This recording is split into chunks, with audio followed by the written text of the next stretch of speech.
So hello students and welcome. So in the today's session we'll basically discuss class 9 chapter 2 polynomials introduction. See new NCERT we are going to discuss 2024 की जो new NCERT है हम वो discuss कर रहे हैं और CBSE board से रिलेटेड है। सीबीएसई बोर्ड्स के जितने भी क्वेश्चंस हैं उनके एनसीईआरटी बुक्स है उसी से रिलेटेड ये सारे आपके इंट्रोडक्शन रिलेट करेगा। और देख सकते हैं आप कि यहाँ पे ये आज हमने चैप्टर सेकंड स्टार्ट किया। फर्स्ट चैप्टर और उसके बहुत सारे ऑब्जेक्टिव और एमसीक्यूज मैं ऑलरेडी कंप्लीट करा चुकी हूँ, सेल्फ असेसमेंट पेपर भी कंप्लीट करा चुकी हूँ। और अगर आप चाहें तो वैदिक मैथ्स की और कॉम्पिटिटिव एग्जाम्स की अगर आप किसी वीडियोस को रिलेट करना चाहते हैं तो मैंने लिंक्स उसमें ऑलरेडी प्रोवाइड करे कॉम्पिटिटिव एग्जाम्स की। लेकिन अगर आप वैदिक मैथ्स सीखना चाहते हो तो मेरे चैनल पे आप वैदिक मैथ्स की भी वीडियोस को देख सकते हैं, जो कि मैंने बहुत ही नए तरीके से बिल्कुल न्यू तरीके से आपको वैदिक मैथ्स सिखाया है, जो मैं अपने खुद की कोचिंग्स में कराती हूँ स्टूडेंट्स को, और बहुत ही इजी वे में कराया है। तो आप चाहे तो उसको बहुत अच्छे से गेट कर सकते हैं। देखिए आज का सेशन स्टार्ट करते हैं। So hello and welcome, my name is Khushboo Jain and welcome back to my channel is Vedic maths mastery. सो अगर आपको लगता है कि ये वीडियो आपकी क्वालिटी के लिए वीडियो है तो आप मेरे चैनल को सब्सक्राइब कर सकते हैं, वीडियो को लाइक कर सकते हैं, कोई डाउट है तो कमेंट सेक्शन में लिख सकते हैं। तो स्टार्ट करते हैं आज का सेशन। देखिए आज के सेशन के अंदर हम सिर्फ इंट्रोडक्शन करेंगे। इंट्रोडक्शन में पॉलिनॉमियल्स में बहुत सारी चीजें आती है। सबसे पहले एक पॉलिनॉमियल की छोटी सी डेफिनेशन को समझते हैं कि पॉलिनॉमियल होता क्या है। तो डेफिनेशन तो यहाँ पर इसके ऑलरेडी दिए हुए हैं, लेकिन पॉलिनॉमियल बेसिकली एल्जेब्रिक एक्सप्रेशन होता है जिस तरीके से यहाँ पे दिया हुआ है, इन विच दी वेरिएबल्स इन्वॉल्व। आप देख सकते हैं कि वेरिएबल्स इसके अंदर इन्वॉल्व होते हैं। जैसे कि अगर मैं कहूँ x y z a b c या कुछ भी, यहाँ पर जो ए है वो डिजिट्स है, लेकिन वैसे मैं आपको बता रही वेरिएबल्स आपके होते हैं। जैसे आपने लिया कि डिजिट के साथ 3x 3y 3z, इस तरीके से तो आपके वेरिएबल्स इन्वॉल्व होते हैं only non negative integral exponent. Okay, so it is called the polynomials. तो अब आप देख सकते हैं कि polynomials it's totally divide into so many parts. ये पूरे चैप्टर का एक तरह से आपका यहाँ पे निचोड़ है, जिसमें आपको बहुत सारे पार्ट्स दे रखे हैं और आपको सारी चीजें क्लियर होंगी तो आप इजीली क्वेश्चंस को सॉल्व कर पाएंगे। तो पॉलिनोमियल का अब आप देख सकते हैं कि algebraic expression in the form of P x अगर आपको इस तरीके से दिया हुआ है, जिसमें आप देख सकते हैं कि is not equal to zero. Obviously आपको जब एल्जेब्रिक एक्सप्रेशन दिया हुआ है तो आपका इस वाले एक्सप्रेशन का कोई ना कोई वैल्यू जरूर फाइंड आउट होगी, आपकी इसकी वैल्यू जरूर निकलेगी। तो is not equal to zero होता है, पहली चीज तो ये हो गई। और ये बेसिकली आप देख सकते हैं कि ये वेन वेरिएबल्स है, एक्स इसके अंदर है बेसिकली वेरिएबल। आप देख सकते हैं यहाँ पे ये एक्स इसका वेरिएबल है in an algebraic expression। So x in the form of आप देख सकते हैं कि दे रखा है जैसे x की पावर, यानी कि वेरिएबल की पावर है यहाँ पर। और इस तरीके से x है तो वेरिएबल की पावर है जैसे कुछ भी।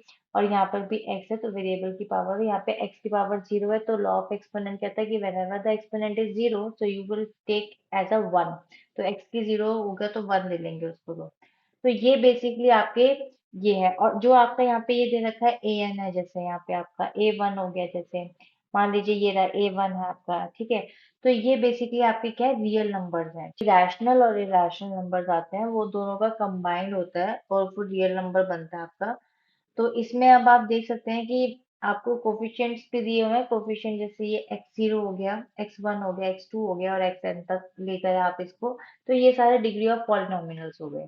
ठीक है, तो अब हम पढ़ते हैं कि बेसिकली ये तो हमने बेसिक चीजें पढ़ ली कि पॉलिनोमिनल्स होता है। पॉलिनोमिनल्स इन वेन वेरिएबल, देखिए अब आप यहाँ पे स्टूडेंट्स कंफ्यूज मत होना। आप देखिए यहाँ पर कि x आपको दे रखा है, देखिए यहाँ पे x की पावर 3 है, यहाँ पे x की पावर 2 है, यहाँ पे x की पावर 1 है और यहाँ पे x ही नहीं दे रखा है, यानी कि ओनली डिजिट।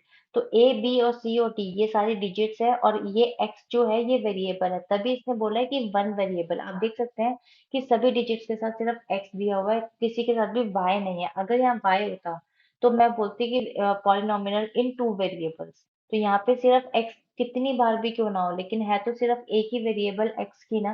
तो इसीलिए चाहे उसकी एक्सपोनेंट भी कोई क्यों ना हो, कितनी बार भी क्यों ना रिपीट हो रहे हो, लेकिन है वो पॉलिनोमियल इन वन वेरिएबल, तो वन वेरिएबल के साथ ही है। तो ये आपका बेसिकली पॉलिनोमियल इस तरीके से आप कह सकते हैं। अब आप देखिए कि पॉलिनोमियल का अगर मैं बात करूं कि टर्म बेस्ड की अगर मैं बात करूं कि पॉलिनोमियल्स बेसिकली कितने टर्म्स में आता है, देखिए तीन टर्म्स में आता है, मोनोनॉमिनल, बायनॉमिनल एंड ट्रिनोमिनल। मोनोमिनल का मतलब होता है कि जब आपका इसके अंदर यहाँ पर एक ही मतलब आप कह सकते हैं कि polynomial of one non zero term. आप देख सकते हैं कि नॉन जीरो टर्म है, इट इज कॉल्ड मोनोमिनल। ठीक है, जिसमें मैं जैसे अगर आपको और एग्जांपल दूं तो मैं कह सकती हूँ जैसे 4x2, 7x की पावर 3, 10x, ये सारे मैं आपको लिख के दिखा देती हूँ। जैसे मैं अगर आपको इसके अंदर और एग्जांपल दूं तो मैं लिख सकती हूँ जैसे 2x लिख दिया। ठीक है, उसके साथ मैंने जैसे यहाँ पर दे दिया -4x की पावर 2 दे दिया। ठीक है, या फिर मैंने 10x दे दिया। तो ये सारे आपके क्या हो जाएंगे, मोनोमिनल्स। ठीक है ना, तो नॉन जीरो टर्म हो गई मोनोमिनल। बाइनोमिनल आपका क्या होगा, देखिए सेकंड वाली टर्म आपको दे रखी है binomial, a polynomial of two non zero terms. Two non zero terms is called a binomial. आप देख सकते हैं यहाँ पे टू टर्म्स दी हुई है, यानी कि ये एक टर्म है, ये दो टर्म सेकंड टर्म है। आप इनको एडिशन भी नहीं कर सकते, लेकिन ये दो टर्म है, यानी कि 2x ये विदाउट x है, ये दो टर्म्स हो गई हैं। टर्म उसे कहते हैं जब आप इनका एडिशन सब्ट्रैक्शन ना कर पाओ, यानी कि अगर इसके साथ या तो y वेरिएबल होता है या फिर ये विदाउट वेरिएबल है इन विच यू, तो आप दोनों को ऐड नहीं कर सकते। अगर दोनों को ऐड करते तो ये मोनोमिनल ही बन जाता। ठीक है ना, तो ये बाइनोमिनल है। इसकी मैं अगर आपको और एग्जांपल दूं तो ये भी लिख सकती हूँ, जैसे मैंने आपको दिया सिंपल 4x की पावर 2 + 8। ठीक है, ये भी एक एग्जाम्पल हो सकता है। जैसे मैं आपको बोलूँ 7y की पावर 2 -3y, तो वो भी बाइनोमिनल का एग्जाम्पल हो सकता है। ठीक है, तो मूव करते हैं इसके थर्ड पार्ट पे, trinomial. Trinomial a polynomial of three non zero terms. अब आप देख सकते हैं यहाँ पे थ्री नॉन जीरो टर्म्स है, 3x की पावर 2 है, तो क्या आप इसके अंदर 7x प्लस कर सकते हैं? 7x में 2 प्लस कर सकते हैं? नहीं। 3x की पावर 2 अगर होगी, यानी कि एक्सपोनेंट x की पावर 2 है, तो यहाँ पर भी x की पावर 2 ही मुझे चाहिए थी। लास्ट वाले चैप्टर में भी मैंने आपको ये वाली चीज क्लियर करी थी कि in addition and subtraction you have to take the same basis, मतलब आपको वेरिएबल बिल्कुल एग्जैक्टली सेम चाहिए होता है। अगर x की पावर 3 होती तो x की पावर 2 उसमें ऐड नहीं कर सकते हो आप। तो x तो चाहिए ही चाहिए बेस सेम आपको वेरिएबल में, लेकिन साथ में एक्सपोनेंट्स भी सेम चाहिए, then you can basically add और सब्ट्रैक्ट। तो ये आपका थ्री टर्म्स में आ गया। अगर आप चाहें तो थ्री टर्म्स का एक एग्जांपल मैं आपको और दे सकती हूँ, हैवी एग्जांपल देती हूँ। देखिए जैसे मैंने आपको दिया 4x की power 2, okay, plus 7/5x plus 14। तो ये भी एक एग्जांपल हो सकता है। मतलब आप सोचिए कि सिर्फ इसी टाइप से होगा, टाइप नहीं, टाइप ये मैटर करता है। x की पावर 2 वेरिएबल एक ही है, लेकिन वन वेरिएबल आपका बेसिकली तीन टर्म आ गई, 1 2 3, और तीनों टर्म आपस में ना तो सब्ट्रैक्ट हो रही ना एडिशन हो रही, that's why it's trinomial. So x2 x and without x, so this is trinomial। ठीक है, so I'll just delete it। okay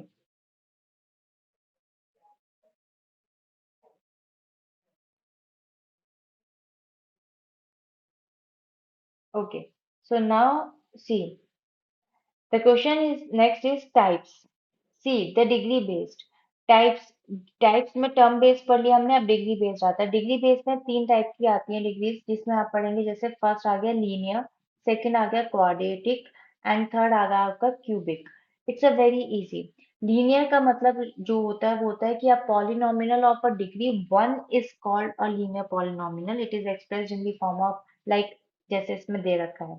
ठीक है, तो वेयर आप ये कह सकते हैं जिसमें आपका सिर्फ और सिर्फ 1 डिग्री, आपका मैं बात करूँ डिग्री 1 इज कॉल्ड। जैसे मैं अगर आपसे बात करूँ कोई और अगर आपको मैं दूं, आप देख सकते हैं वैसे भी यहाँ पे एक ही डिग्री है यहाँ पे। ठीक है, तो डिग्री इन द सेंस कि यहाँ पे सिर्फ डिग्री 1 है। जैसे आपको मैं ये बताना चाह रही थी कि x की पावर यहाँ पे 1 है, डिग्री का मतलब आ गया पावर। पावर मीन्स एक्सपोनेंट, जैसे यहाँ पर 2 है, यहाँ पर 3 है, राइट। क्वाड्रेटिक में 2 है, क्यूबिक आप क्यूबिक आपका 3 है। ठीक है, तो इस तरीके से इसकी डिग्री काउंट की जाती है। मैं आपको एक और एग्जांपल दे देती हूँ, जैसे मैंने आपको लीनियर का एक और एग्जांपल देती हूँ। जैसे लीनियर का एग्जांपल दिया 3x - 3, तो ये भी आपका यहाँ पर x की पावर क्या है, 1 है, तो ये आपका लीनियर में आएगा। जैसे मैंने एक और एग्जांपल दिया 7/5y - 10, तो आप देख सकते हैं यहाँ पे y आपका क्या है, पॉलिनोमियल है, मतलब y आपका बेसिकली वेरिएबल है जिसकी पावर यहाँ पे 1 है, तो डिग्री आपकी क्या आ गई यहाँ पे 1। तो ये आपका बेसिकली क्या हो गया, आपका लीनियर। लीनियर जिसमें डिग्री 1 है, तो किसी भी तरह की इक्वेशन हो आप इस तरीके से इसको ले सकते हो। ठीक है, ये आपको आई होप क्लियर हो गया होगा। नेक्स्ट पे मूव करते हैं। इसका नेक्स्ट पार्ट है जैसे क्वाड्रेटिक। क्वाड्रेटिक में आप देख सकते हैं वेरिएबल x है, लेकिन पावर यहाँ पर x की क्या है, 2, डिग्री 2 है। जैसे मैं आपको और एग्जांपल दूं, जैसे आप देखिए यहाँ पे 3x2 plus 3x plus 3√3। Okay, सो अगर मैं आपको एक और एग्जांपल दूं, 7/5/2, ओके, प्लस 3y -1। तो अब आप देख सकते हैं कि यहाँ पर जो डिग्री आई है मेरी 2 आई है, दोनों में डिग्री 2 आई है और कहीं पर नहीं। तो ये बेसिकली क्या हो गया, क्वाड्रेटिक। क्वाड्रेटिक मीन जिसमें आपकी डिग्री क्या होती है, 2 होती है। ठीक है ना, आई होप ये भी क्लियर हो गया होगा। मूव करते हैं इसके थर्ड पार्ट पे। देखिए थर्ड पार्ट इसका क्या दे रखा है यहाँ पर, क्यूबिक। क्यूबिक में अब आप देख सकते हैं कि इक्वेशन कोई भी हो, एक्सप्रेशन कोई भी हो, एल्जेब्रिक एक्सप्रेशन, लेकिन आपका यहाँ पर y यानी कि जो वेरिएबल सेम है, सिर्फ एक वेरिएबल में, जैसे कि यहाँ पर आपको डिग्री दे रखी है 3। इसके एक और एग्जांपल मैं आपको दे देती हूँ। देखिए जैसे मैं अगर आपको एग्जांपल दूं कोई भी, आप ले लीजिए जैसे 2x की पावर 3 -4x की पावर 2 प्लस 8x और -3। ठीक है, ये मैंने अपनी तरफ से ही बनाया आपका, तो ये इक्वेशन हो गई। या फिर आप बोल सकते हैं 4y की पावर 3 प्लस 3y की पावर 2 प्लस 7y -14, कुछ भी ले लीजिए। तो ये आपका बेसिकली क्या हो गया, यहाँ पे क्यूबिक। क्यूबिक मीन्स यहाँ पे पावर 3 आई है वेरिएबल की, तो ये आपका क्यूबिक में आता है। आई होप इतना क्लियर हो गया होगा आपको ये। तो ये टर्म और टर्म बेस्ड और डिग्री बेस्ड ये वाला कंप्लीट हो गया है यहाँ पर। ठीक है, अब मूव करते हैं इसके इस पार्ट की साइड पर। अब यहाँ पर मूव करते हैं, देखिए यहाँ की साइड आ जाते हैं। अब ये वाला पार्ट यहाँ का तो कंप्लीट हो गया। अब इस पार्ट पर आएंगे हम। इस पार्ट को क्या, देखिए पॉलिनॉमिनल की जो एल्जेब्रिक आइडेंटिटीज होती है वो सारी ये आइडेंटिटीज है जो इस चैप्टर में हम करेंगे। जिसमें x प्लस वाई का होल स्क्वायर का फॉर्मूला होता है x2 + 2xy plus y square. x minus y square का फॉर्मूला होता है x2 - 2xy plus y square. X square minus y square का जो फॉर्मूला होता है वो x minus y x plus y and x plus a और x plus B, यानी कि यहाँ पे ना डिजिट डिफरेंट दी हुई होती है। मान लीजिए आपको कोई भी यहाँ पर दी हुई है, तो आपको ना यहाँ पर डिजिट डिफरेंट दी हुई होती है, तो उसका फॉर्मूला होता है x का whole square plus a plus B और मल्टीप्लाई बाय x चला जाएगा और प्लस आ जाएगा आपका a मल्टीप्लाई बाय b। तो ये इसकी आइडेंटिटीज होती है और ये 7th और 8th स्टूडेंट्स को बहुत अच्छे तरीके से करा दी जाती है एंड आई होप आपको ये क्लियर भी होंगी ऑलरेडी। ठीक है, तो देखिए यहाँ तक की आइडेंटिटीज, ये सारी ऐसी आइडेंटिटीज जो ऑलरेडी हमारी 8th स्टैंडर्ड तक में भी बहुत अच्छे से करी हुई होती है। x प्लस वाई का होल स्क्वायर, एक्स का होल स्क्वायर प्लस वाई का होल स्क्वायर प्लस जेड का होल स्क्वायर प्लस 2xy फिर 2yz फिर 2yz, इस तरीके से होता है। उसने इसको कॉमन निकाल रखा है, आप चाहें तो निकाल सकते हैं, नहीं तो आप इसको इसी तरीके से सॉल्व कर सकते हैं। Next identity x plus y का cube means x cube plus y cube plus 3xy और x प्लस वाई आपका अंदर ब्रैकेट में। x माइनस वाई का cube means x cube minus y cube minus 3xy और x माइनस वाई, दोनों के अंदर सिर्फ और सिर्फ प्लस और माइनस का डिफरेंस है, सब में प्लस और सब में minus, otherwise everything is same. Now in the next identity is x cube plus y cube plus z cube minus 3xyz. So x plus y plus z और दूसरी ब्रैकेट में आपका आ जाएगा x square plus y square plus z square minus x y minus y z minus z x, इस तरीके से हो जाएगा। और if x plus y plus z is equal to 0, तो बेसिकली आप इस तरीके से भी इसको यूज कर सकते हैं। लाइक इस तरीके से इसमें आइडेंटिटीज दी हुई है कि आप ले लीजिए कि जैसे cube two both the sides, तो अब आप देख सकते हैं कि इसने क्यूब ले लिया टू बोथ दी साइड्स इस तरीके से। ये बेसिकली क्वेश्चंस जब मैं आपको करवाऊंगी और बहुत सारे एमसीक्यूज ऑब्जेक्टिव टाइप क्वेश्चंस भी कराऊंगी, ये ईच एंड एवरी पार्ट आपको उसमें जरूर कंप्लीट कराऊंगी। आप ये मत सोचना कि ये नहीं कराऊंगी, मैं सारे क्वेश्चंस कराऊंगी आपको, बहुत सारे क्वेश्चंस कराऊंगी इस चैप्टर के भी। तो ऑब्जेक्टिव टाइप क्वेश्चंस में आपको हर एक पार्ट का एक एक छोटा छोटा बारीक आपको क्लियर हो जाएगा वहां से। ठीक है, तो क्योंकि आइडेंटिटी जब तक आप वैल्यूज पुट नहीं करते तो you will not able to understand basically how does it work. so how it works basically, so you will be able when you will implement all the digits according to these identities। ठीक है, देखिए x cube plus y cube is equal to x plus y और bracket में x y minus x y plus y z y square x cube minus y cube और bracket में आपका आ जाएगा x minus y, next bracket में आ जाएगा x square plus x y plus y square. तो ये आपकी आइडेंटिटीज, आप चाहे तो इसको अपने एक रजिस्टर में नोट डाउन कर सकते हैं, because when you will complete the introduction of each and every chapter, so you will be definitely able to complete the examples आपको बहुत अच्छे से क्लियर होते हैं और फिर आप एक्सरसाइजेस बहुत अच्छे से कर पाते हैं।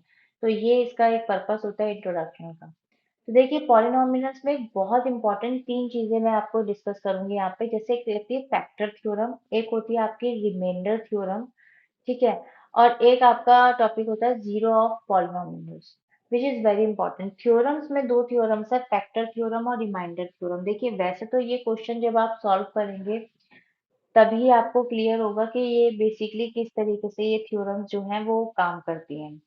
बट फिर भी मैं आपको एक छोटा सा ना यहाँ पर एग्जांपल दूंगी कि ये बेसिकली किस तरीके से वर्क करती है। जैसे अगर मैं आपसे बात करूं कि रिमाइंडर वाली थ्योरम की, तो उसके मैं एग्जांपल दो तरीके दे सकती हूँ, क्योंकि ये वाला आपका दो तरीके से सॉल्व होता है, एक लॉन्ग डिवीजन और एक शॉर्ट डिवीजन, ठीक है।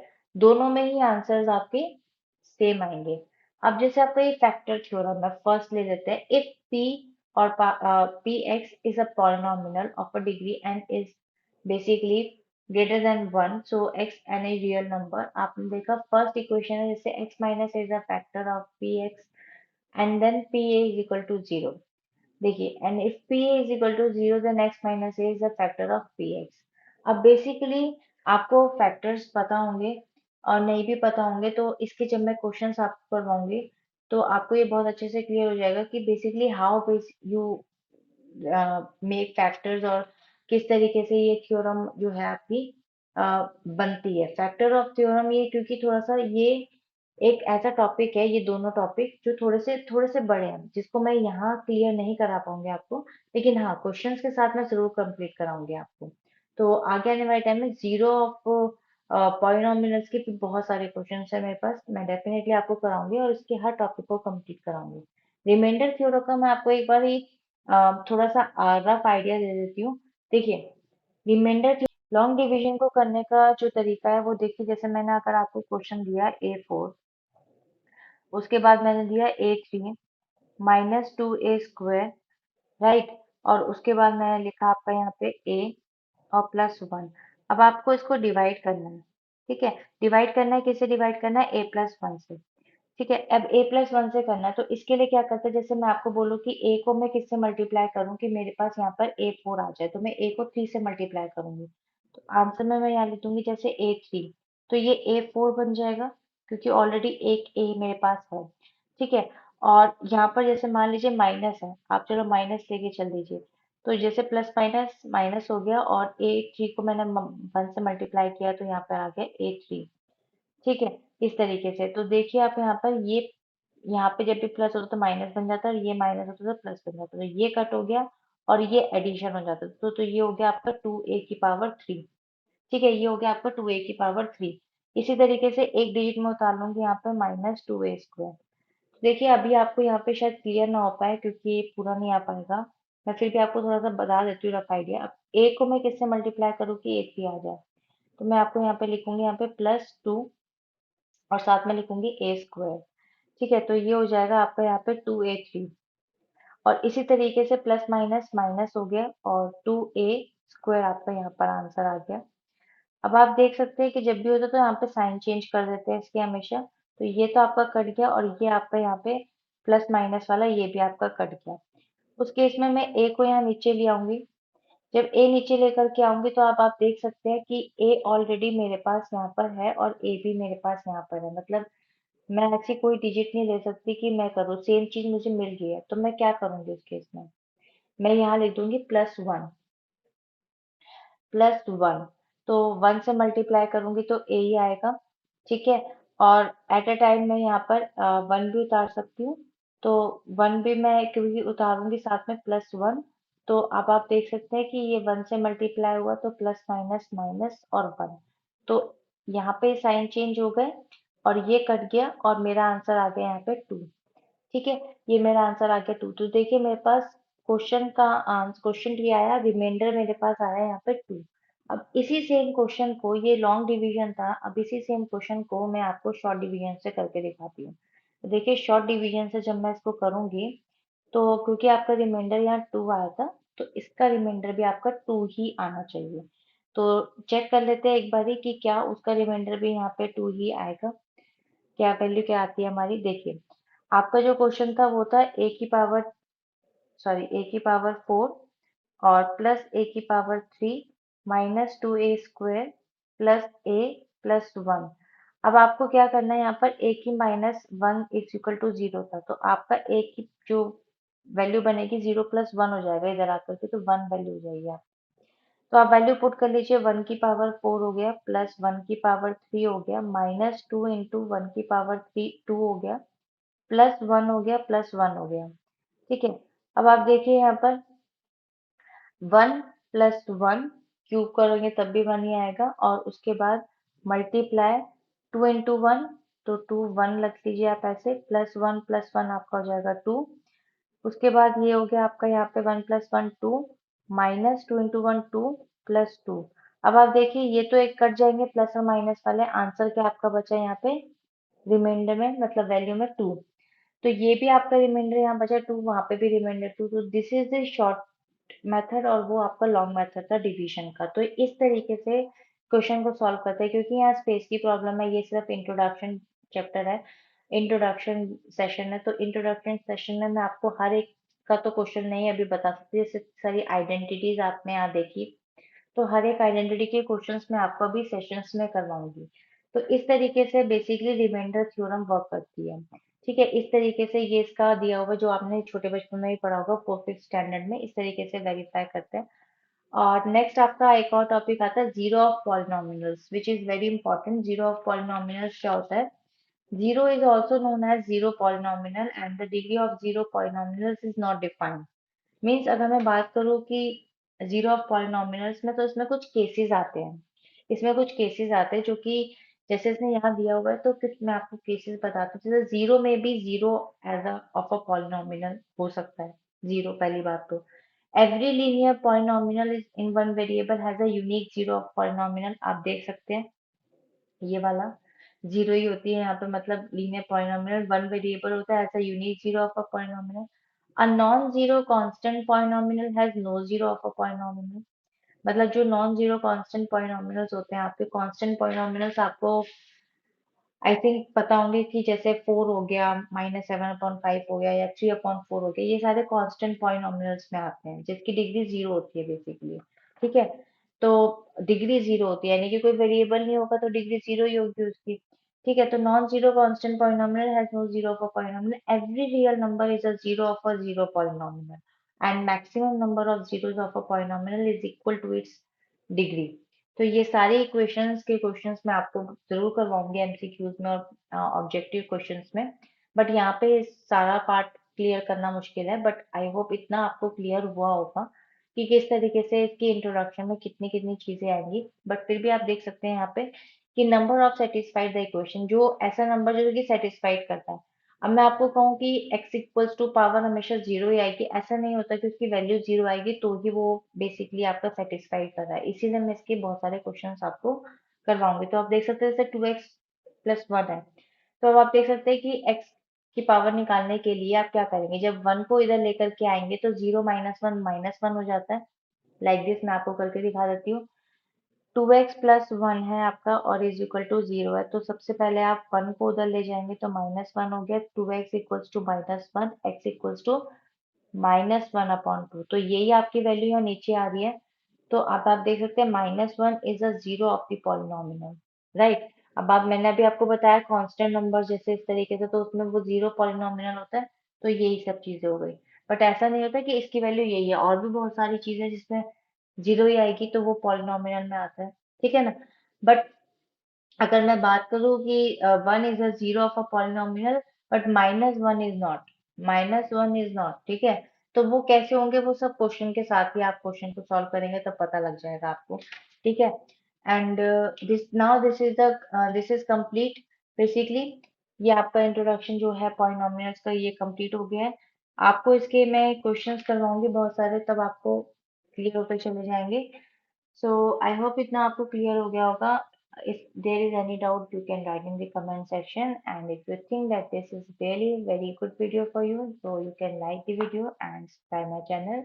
We will definitely get more and more knowledgeable and each and every explanation of the questions, detailed questions explanations in my channel on my channel. So next session में मिलते हैं इसी questions के साथ में. So till then, bye bye and stay healthy.